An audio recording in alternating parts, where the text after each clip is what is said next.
नमस्कार दोस्तों। आज के इस वीडियो में कक्षा 10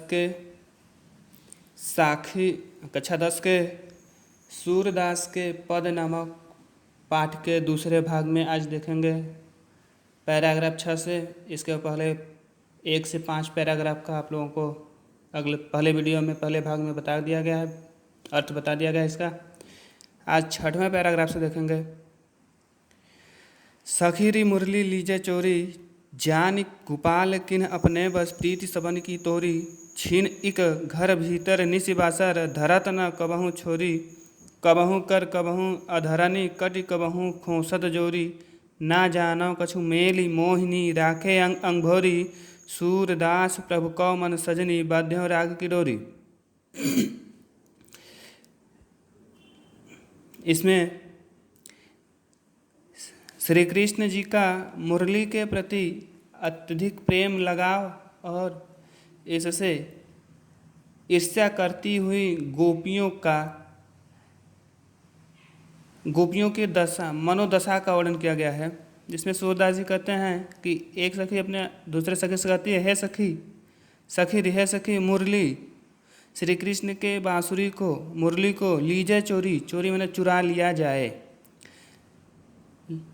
जानी गोपाल किन्ह अपने बस, जानी जिस मुरली ने गोपाल श्री कृष्ण को किया है अपने बस में, जिस मुरली ने श्री कृष्ण को अपने बस में कर लिया है।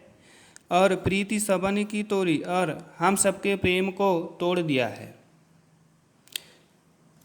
छीन एक भीतर, एक क्षण, छीन एक क्षण, क्षण भर भी, घर के भीतर नहीं रखते, जिस मुरली को श्री कृष्ण एक क्षण भी अपने से दूर नहीं रखते।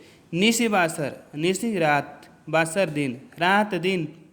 धरत न कबहूँ छोड़ी, कब धरते हैं न नहीं कबहूँ कभी छोरी छोड़कर। जिस मुरली को श्री कृष्ण एक क्षण भी रात दिन घर के भीतर नहीं छोड़ते, रात दिन सदैव अपने संग लिए रहते हैं।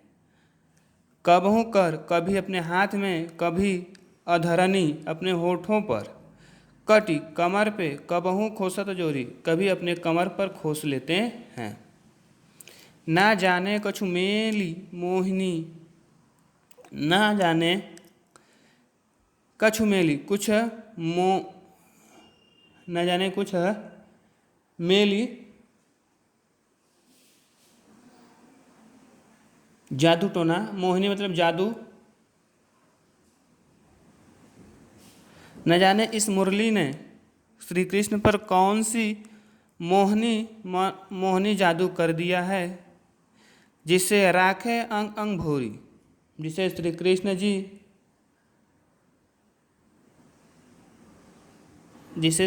जी रखते हैं अंग अंग भोरी, अपने प्रत्येक अंग से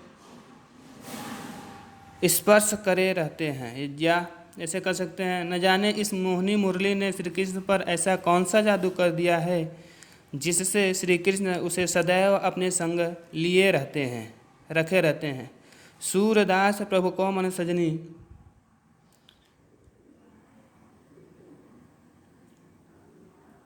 बध्यो राग की डोरी। सूरदास जी कहते हैं कि गोपियाँ कहती है, हे सजनी,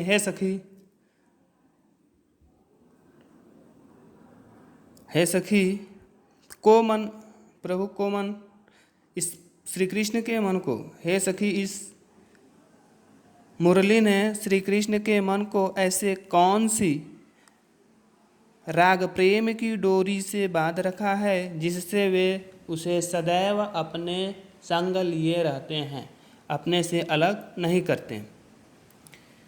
अगला, उधव मोहि ब्रज बिसरत नाही, वृंदावन गोकुल बन उपवन सघन। कुंज की छाही प्रात समय, माता यशोमती अरुनंद देखी सुख पावत।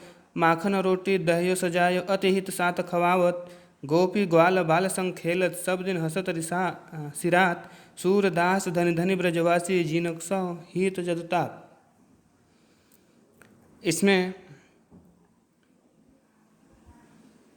सूरदास जी श्री कृष्ण के मथुरा चले जाने पर श्री कृष्ण की मनोदशा का वर्णन करते हुए कहते हैं कि श्री कृष्ण जी अपने मित्र उद्धव से कहते हैं कि हे उद्धव, मोहि मुझे ब्रज ब्रज बिसरत नहीं, मुझे ब्रज भूलता नहीं है।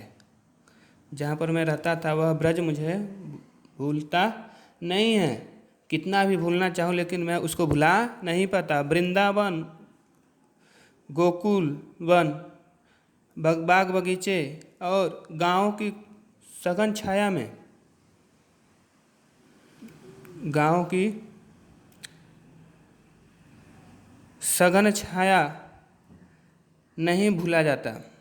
प्रातः समय माता जसुमती, प्रातः सुबह के समय प्रातः प्रातः माता यशोदा और नंद बाबा को देख कर सुख पावत, जो सुख प्राप्त होता था उस सुख को नहीं भूला जाता। माखन रोटी दहियो सजायो, माता के द्वारा, माता यशोदा द्वारा मक्खन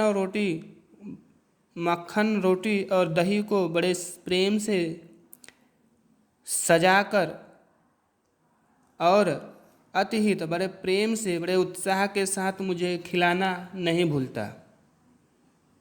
गोपी ग्वाल बाल संग खेलत, गोपियों और ग्वाल बालों के साथ खेलते खेलते सब दिन हंसत सिरात,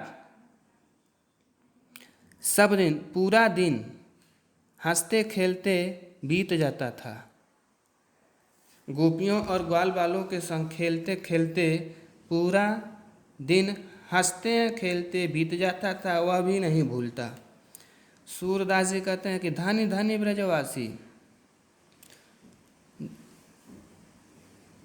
सूरदास जी कहते हैं वे ब्रजवासी, वे ब्रज के वासी धन्य हैं, वे ब्रज के वासी धन्य हैं, जिनसो हित जदुतात, जिन पर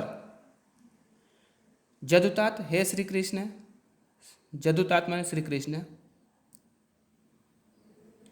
जिनसो हित।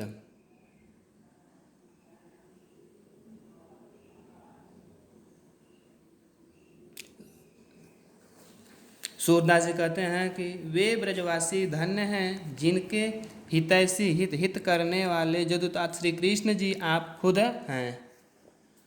अगला देखते हैं। उद्धव